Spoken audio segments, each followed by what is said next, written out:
It seems Fraps is freezing up my computer a little bit, so if you hear a pause or something happen, just bear with me. I will be right back to you. Okay, so now we're back in game, and now we're back with the same starting screen that we had in the previous game. We just have our command center, and we have our 6 worker units. So I'm going to go ahead and send off the workers to start harvesting stuff. And then I'm also going to start training an SCV. I'm going to set the rally point to the minerals. Now I'm going to show you what a control group is. You're probably wondering how in the late game, in the early game it's very easy to just keep track of everything that's happening manually. Just scroll around, click on stuff, make it do something. Very, very easy to make happen. But when the game starts getting more complex, when you start having a ton more units, when you start having tons of SCVs, start having tons of structures you need to build, start having an army that you need to manage and charge into battle, it might start getting a little bit hectic to manage your army and your units and all of your assets. So to do that, we have what we call control groups. So I'm going to go ahead and select my command center right here. It's already selected. Have it selected, and I'm going to hit Control on my keyboard. I'm going to hold that down with my pinky, and I'm going to hit the key number 4 on the keyboard. If you look over here, you'll notice that a little icon appeared with a 4 and then a 1 inside the box. What this means is that I have set my command center to the 4 key on my keyboard. So if I were to scroll away and click on something else, let's go over here and, for example, just kind of, I can't really click on this stuff, but I don't have the command center selected. I'm looking away from the command center, no way I can select it, but since I hit Control 4, it is mapped to the 4 key on my keyboard. So if I hit 4, look at that, I have the command center selected one more time, and I can press S and start making another SCV without even having to look at my base. This is very, very handy, and you can do this with anything in the game. This is something that you're primarily going to be doing with your units in order so you can manage large groups of large battle groups very easily. So let's say you have like tons of Marines with tanks and flying battleships as well. You want to be able to control all of this either together or separate, so you can control group all the Marines to control group 1, all the tanks to control group 2, and all the battleships to control group 3, and now you have your entire army at just a finger press, one button press away from you at all times. So I'm going to make a supply depot now. I'm going to pull away an SCV, and I'm going to press B and S to bring up a supply depot, and I'm just going to throw one down right there. I'm going to make another SCV.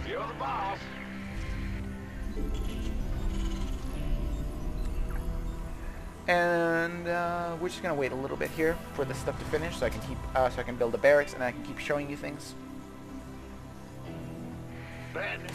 So we have a ton of minerals that are building up here now, and now that I have a supply depot, I can start building barracks. So I'm gonna start doing that. I'm gonna build 1 barracks. I'm gonna build 2 barracks. I'm gonna build 3 barracks. I'm also gonna make a Vespine Geyser, which is BR, by the way. That is how you bring that up really quickly. And I'm also going to make another supply depot, so that I don't start running out of supply halfway through.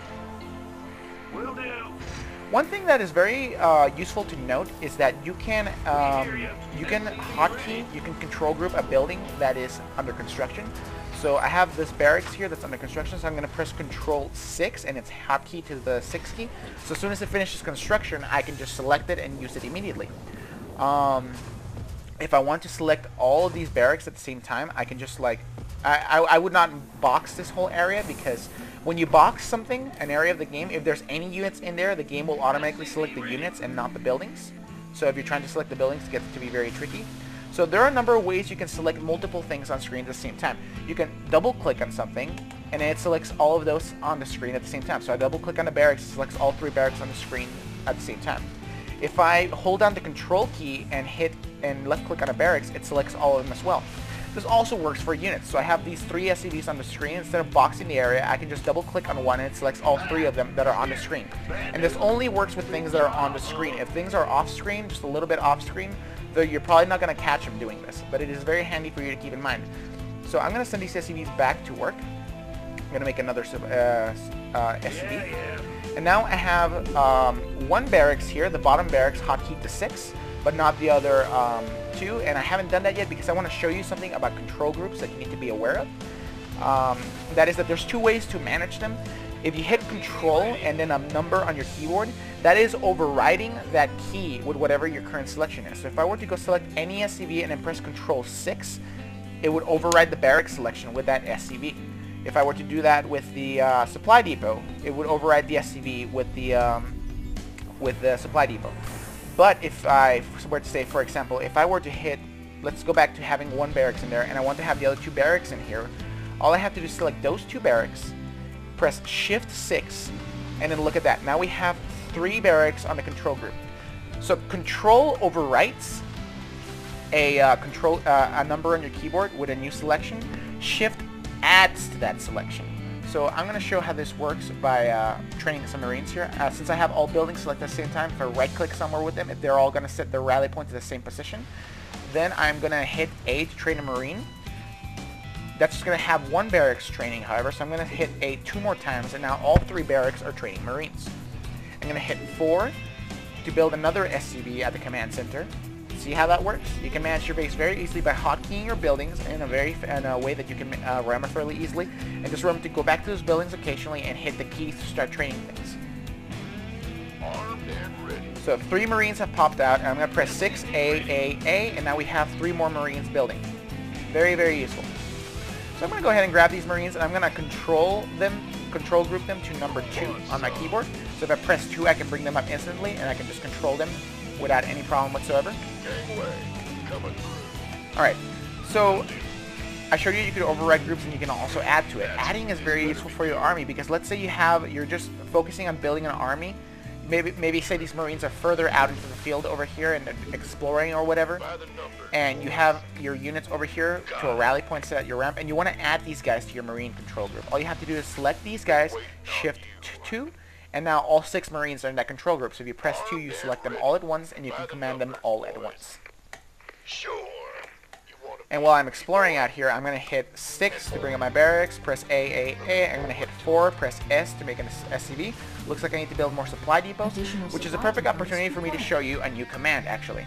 So, you're probably wondering, you know, I set down a building, and the SCV, as soon as the building finishes construction, is just going to stand there. There are a couple things you can do about that, actually. First of all, when the SCV is constructing a building, if you select it and then right-click somewhere else, the SCV will not stop construction, but it'll remember that you clicked on the mineral patch. So as soon as the supply depot is finished, the SCV is going to head right back to the mineral patch. And if you want to do this in an even more efficient way, we can use the Shift key for this. There is something else in this game called Shift commands. So I'm going to grab this SCV. I'm going to tell him to move here. And I'm going to tell him to move here. I'm going to tell him to move here, and the SCV only remembers the last command I issued out, so it's going to head to that location immediately instead of going here, here, and then here first. So now I'm going to do that exact same series of button presses, but I'm going to do it while holding down Shift key. So I'm going to hold down Shift. I'm holding down Shift right now. I'm going to right-click here, right-click here, and right-click here. See that line that has appeared, that green line? That is the SCV's command queue. So I have queued up actions for it to take as he completes one thing or another. So as long as I'm holding down Shift, I can queue up things for the SCV to do. So I can tell it to go here, then tell it to go here, then tell it to go here in that very specific order. You can do this with building construction as well. So I'm going to tell the SCV to come over here. I'm going to press B to bring up the supply depot, and then I'm going to press S. And now that I have a supply depot selected, I'm going to hold down the S key. I mean the Shift key, and I'm going to click once, twice, 3 times, and then I'm gonna hold down Shift and right-click on the mineral patch. What I've done is I've told the SCV to build 3 supply depots and then return to the mineral patch, all on his own, without me having to worry about having to come back here and doing any of this manually whatsoever. So you can do this with any other unit in the game as well. If I tell my Marines to move out here, I can then tell them to move out here and out here and out here, and every unit in that game, in that group, will follow that path exactly as I have laid it out. This is very useful, and this is very useful to keep in mind. And you can do this with any command in this game as well. Like, for example, if you want your Marines to attack move somewhere, you can hold down Shift with the attack command selected, and you can press this, and then this, and then this, and then this. And you'll notice that the line for the command changes based on what